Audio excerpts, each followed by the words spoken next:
నమస్తే, welcome to TV 999 news. ఇక వార్తల్లోని వివరాలు చూద్దాం. ప్రపంచవ్యాప్తంగా ప్రసిద్ధిగాంచిన గిరిజన జాతర మహాకుంభమేళ మేడారం సమ్మక్క సారలమ్మ దేవతలను అత్యంత భక్తి శ్రద్ధలతో దర్శనం చేసుకున్న కాంగ్రెస్ పార్టీ సీనియర్ నాయకులు డాక్టర్ శంకర్ నాయక్. అనంతరం వారు మాట్లాడుతూ ముఖ్యంగా ఈ మేడారం జాతర కుంభమేళాని సెంట్రల్ గవర్నమెంట్ కేంద్ర ప్రభుత్వం ఇంతవరకు జాతీయ హోదా ఇవ్వలేదని, ఈ జాతర జాతీయ పండగని, అయోధ్యలో కొన్ని కోట్ల ఖర్చుతో ఏర్పాటు చేస్తున్న రామ మందిరం ఎంతో సంతోషించదగిన విషయమని, అదేవిధంగా అతిపెద్దదైన గిరిజన జాతర సమ్మక్క సారలమ్మ జాతరను జాతీయ హోదా కల్పించి జాతీయ పండగ ప్రకటించాలని గిరిజన జాతి తరపున మరియు కాంగ్రెస్ పార్టీ తరపున ప్రత్యేకంగా కోరిన కాంగ్రెస్ సీనియర్ రాష్ట్ర నాయకులు మరియు ఐఎన్టీయూసీ రాష్ట్ర ఉపాధ్యక్షులు డాక్టర్ శంకర్ నాయక్.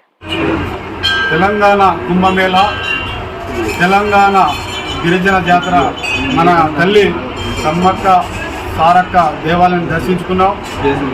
ముఖ్యంగా ఈ యొక్క కుంభమేళని సెంట్రల్ గవర్నమెంట్ కేంద్ర ప్రభుత్వము ఇంతవరకు జాతీయ హోదా ఇవ్వలేదు. ఏదైనా మేము డిమాండ్ చేస్తున్నాం గిరిజన తరఫున. ఇది central festival.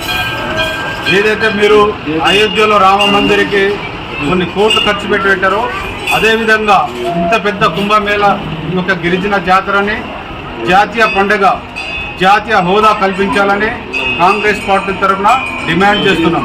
Doctor Shankar Naik, Mulugu. మరిన్ని వివరాల కోసం చూస్తూనే ఉండండి టీవీ 999 న్యూస్.